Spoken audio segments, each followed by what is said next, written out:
शुक्रिया। आज हम थोड़ा छोटा शो रख रहे हैं क्योंकि आज हमें एक मैनेजमेंट से बात करनी है, मारुति से। उसके नंबर्स आए हैं, सेल्स नंबर, तो उस पर हम लोग थोड़ी बातचीत करेंगे। कंपनी की बिक्री में करीब 14.5% की तेज़ी देखने को मिली है बीते महीने की, यानी नवंबर की।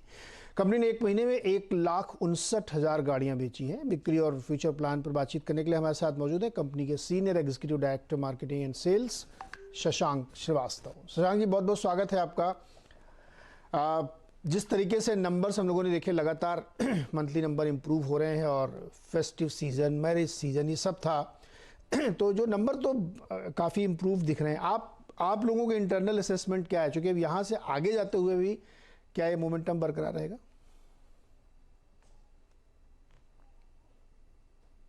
देखिए, नवंबर का अगर आप होलसेल नंबर देखें तो 3,22,860 गाड़ियां बिकी हैं।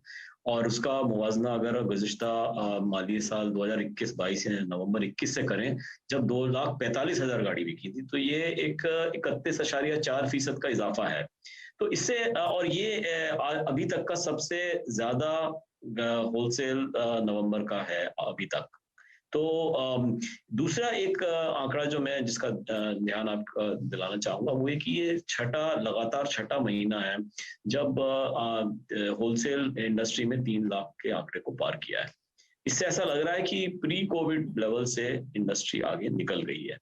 और एक और बहुत अच्छी चीज जो आप शायद उसको आपने देखा होगा, वो कि अगर कैलेंडर ईयर में देखें तो जनवरी नवंबर में 35 लाख का आंकड़ा अब नवंबर एंड में पार हो चुका है। और इससे ऐसा लग रहा है कि कैलेंडर ईयर में ये जो सेल है वो 38 लाख के करीब होगी।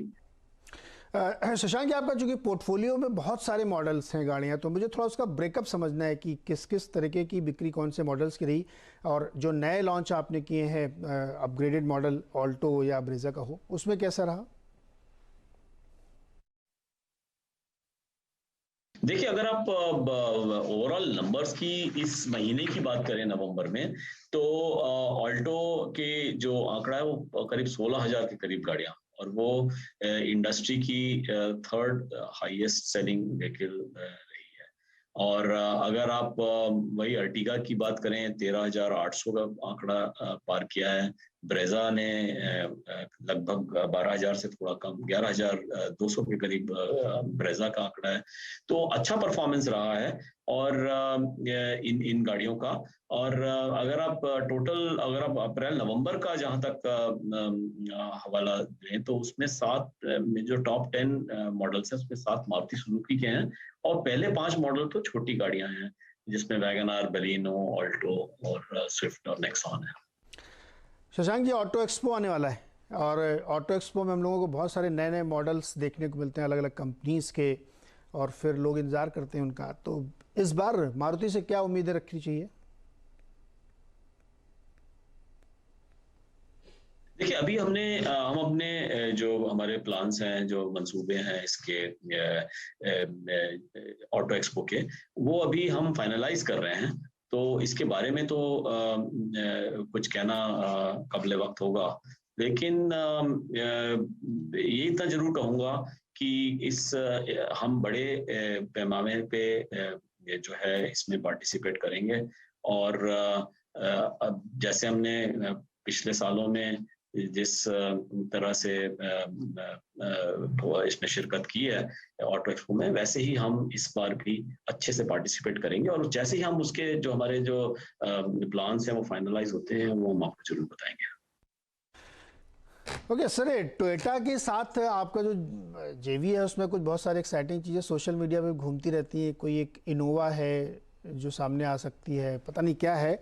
आप थोड़ा इसमें बताइए ना कि वो इनोवा का क्या प्लान है, वो एमपीवी नई अपनी तरफ से कोई नई लाने वाले हैं आप? जी, उस पे मैं इस समय कोई टिप्पणी नहीं कर सकूँ। शायद ये गैर मुनासिब होगा कि मैं प्रोडक्ट के मुतालिक आगे आने वाले वक्त की हिकमत अमली को यहाँ पे मुकम्मल बयान करूँ। लेकिन ये जरूर है कि टोयोटा और मारुति के जो मरासिम हैं वो और मजबूत होंगे, ऐसा इम्कान है। जी शशांक जी, जब जब मैनेजमेंट ऐसे बातें करते हैं ना कि इस समय हम कमेंट नहीं करना चाहते, तो हम लोग समझ जाते हैं, कुछ कुछ हिंट मिल जाती कि पीछे क्या होने वाला है। खैर, वो समय पे आप हमें बताएंगे। आपने पिछले बार जब हम लोगों ने बात की थी तो एक रेड फ्लैग ये रखा था, एक कंसर्न रखा था कि रेट ऑफ इंटरेस्ट जो लगातार बढ़ा है उसकी वजह से थोड़ी बहुत दिक्कत होगी, आगे हो सकती है। तो इसको देखते हुए क्या प्रभाव पड़ रहा है, या क्वेरीज कम हो रही हैं, इंक्वायरीज कम आ रही हैं, या कोई असर आप देख रहे हैं आने वाले समय में? जी बिल्कुल, अभी भी हमने उसके लाल झंडी लगा रखी है। और उसकी बुनियादी वजह ये है कि जो इफरात ज़र है, जो इन्फ्लेशन रेट है, अम, वो अभी भी काफ़ी है। और जहाँ तक आपने शराय सूद की बात की, जो इंटरेस्ट रेट की आपने बात करी, वो अभी अब रिफ्लेक्ट होना शुरू हुआ है रिटेल लोन रेट पे। जैसे आप जानते हैं, हमारी इंडस्ट्री में 80% गाड़ियाँ की बिक्री जो है वो लोन्स के थ्रू होती है। और इसीलिए जो शराय सूद है वो बहुत ही अहम बहुत अहम होती है। और हमने देखा कि अक्टूबर तक के महीने में और आधे नवंबर तक के महीने में जो रेपो रेट इंक्रीज किए थे आरबीआई ने, उसके हिसाब से जो interest rates, retail interest rates हैं, वो नहीं बढ़े थे। लेकिन अब वो धीरे धीरे बढ़ना शुरू हुए हैं। और हमें आगे इसके एक पैनी नजर रखनी पड़ेगी कि ये किस तरह से उसका जो ओवरऑल डिमांड है उसको मुतासिर करती है। तो क्या नवंबर में कुछ असर पड़ा है क्या इसका, कि हल्का फुल्का कुछ दिखा हो? नवंबर में तो शायद नहीं दिखा, लेकिन आपको ये भी बताना चाहूंगा जी, जब तक मैंने जो आंकड़े बताए आपको, होलसेल के आंकड़े थे। रिटेल इस बार जो है होलसेल से कम हुआ है, 2,75,76,000 के दरमियान हुआ है। इसका मतलब ये कि जो स्टॉक लेवल है इंडस्ट्री में, वो थोड़ा उसमें थोड़ा इजाफा हुआ है। स्टॉक लेवल जो 1 नवंबर को था इंडस्ट्री में, करीब 2,08,000 था, वो अब बढ़ के जो है 2,46,000 के करीब हो गया। तो हमें इस पे नज़र ज़रूर रखनी पड़ेगी। और आगे आने वाले वक्त में हम देखेंगे इसका जो ओवरऑल डिमांड है वो उस पे क्या इफेक्ट होता है। शशांक जी, सप्लाई अब दुरुस्त है एकदम, अब तो कोई उसका इशू नहीं है वहाँ पे? जी, सप्लाई में बेहतरी आई है, जैसे आप देख रहे हैं कि और वो जो है, आप जो आंकड़े मैंने बताए होलसेल के, वो इसमें रिफ्लेक्ट भी हो रहे हैं। क्योंकि इतने हाई लेवल के जो होलसेल हो रहा है वो तभी पॉसिबल है जब आप प्रोड्यूस कर रहे हो गाड़ियों को। और वो प्रोडक्शन जब भी पॉसिबल है जब आप के पास कंपोनेंट्स हो। तो डेफिनेटली इसमें इम्प्रूवमेंट तो बहुत देखने को मिला है। और लेकिन अभी भी 100% तक पूरा नहीं हो पाया। और यही वजह है कि कुछ मॉडल्स में अभी भी वेटिंग पीरियड बरकरार है। ओके, शशांक जी, बहुत बहुत शुक्रिया आप जुड़ने के लिए और ये अपडेट देने के लिए। शशांक जी ने जो बातें कही उसमें से दो तीन बातें हैं जो अंडरलाइन करनी चाहिए। एक बात उन्होंने ये कही कि रेड फ्लैग हम ज़रूर कर रहे हैं, क्योंकि इंटरेस्ट रेट बढ़ेगा तो उसका असर दिखेगा। और नवंबर में रिटेल में थोड़ी सी दिक्कत है, हालांकि वो कह रहे हैं कि स्टॉक बहुत बड़ा था, लेकिन रिटेल थोड़ा सा हो सकता है कि आगे जाते हुए मुश्किल कर सकता है ऑटो कंपनीज के लिए। बहुत बहुत शुक्रिया शशांक जी हमारे साथ जुड़ने के लिए। मारुति का स्टॉक प्राइस दिखाइए। इस वक्त ट्रेड कर रहा है 8871 रुपये पे।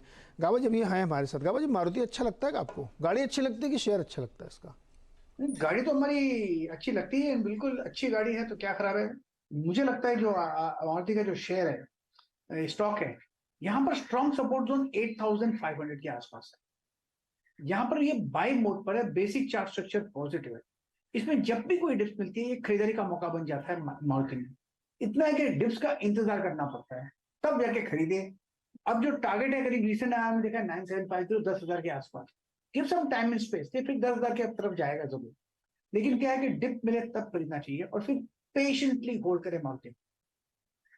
ओके, तो मारुति भी रहा है। गावा सर, कुछ सवाल ट्विटर से लेते हैं क्विकली। अंकुर पटेल ने जो है ये कहा है कि हमारा सवाल जरूर शामिल करिए, क्योंकि हमने बैंक ऑफ बड़ौदा खरीद रखा है 115 रुपये के भाव पर, 8400 शेयर, 8400 शेयर खरीद रखे हैं। 200 को इंतजार करें या प्रॉफिट बुक करें? थोड़ा स्ट्रेच है हाई टाइम फ्रेम पर, हाई टाइम फ्रेम पर स्ट्रेच है, इसका मतलब थोड़ा फटीग आ सकता है। प्रॉफिट ले लो एक बार, उसके बाद अगर डिप मिलता है तो ले लीजिए, नहीं तो छोड़ दिए। बहुत स्टॉक है मार्केट में, आज भी करीब 2,000, 3,000, 3,500 स्टॉक ट्रेड कर रहे हैं। एक बार तो प्रॉफिट ले लेना चाहिए, मतलब मिलता है तो। प्रॉफिट बुक करिए। ट्रेंड इंटेक्ट है। ट्रेंड इंटैक्ट है, लेकिन थक रहा है तो फिर बुक करिए। बता दें कि मनी कंट्रोल पर दिए गए विचार एक्सपर्ट्स के अपने निजी विचार होते हैं। वेबसाइट या मैनेजमेंट इसके लिए उत्तरदायी नहीं है। यूजर्स को मनी कंट्रोल की सलाह है कि कोई भी निवेश निर्णय लेने से पहले सर्टिफाइड एक्सपर्ट की सलाह लें।